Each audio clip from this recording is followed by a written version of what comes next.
A great question that we should ask is why should we care about where the center of mass of a system of masses is? And for that, I will offer you the following. These two boys are why I care about a center of mass. These are my best friend's two kids. This is Eric on the left. He's the older brother. And this is Elliot on the right. He's the younger brother. Eric is 8 years old. And Elliot is 6 years old.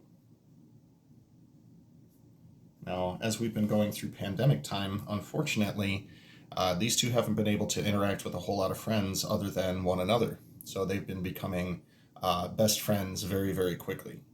Now, given that Eric is a little bit older than Elliot, he's also a little bit heavier than Elliot. We're not going to shame him for that. It's just a matter of how your body grows. So heavier, and Elliot is lighter. However, one of the things that they get to do is they go to a local park, and at the local park, I miss them. I'm going to put them right down here so that I can still see them while we're doing this. At the local park, there is a seesaw.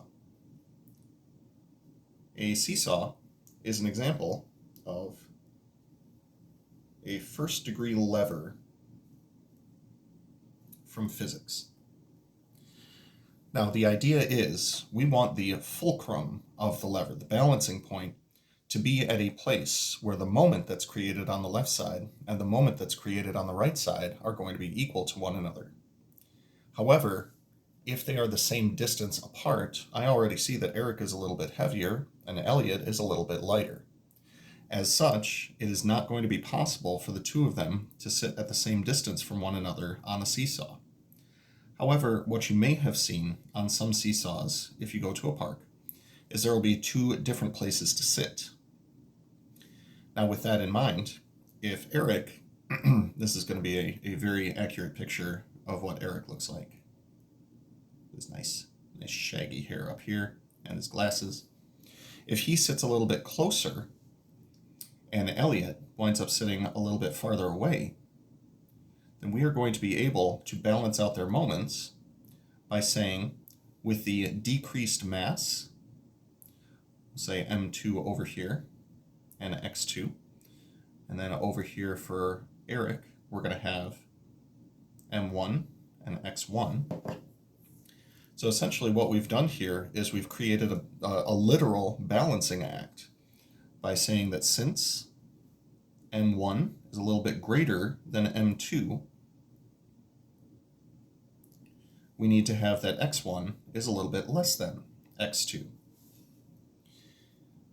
Which is why if Eric sits a little bit closer to the fulcrum or the pivot point, and Elliot sits a little bit farther away, I need to get this nice wavy hair in here. He looks so good.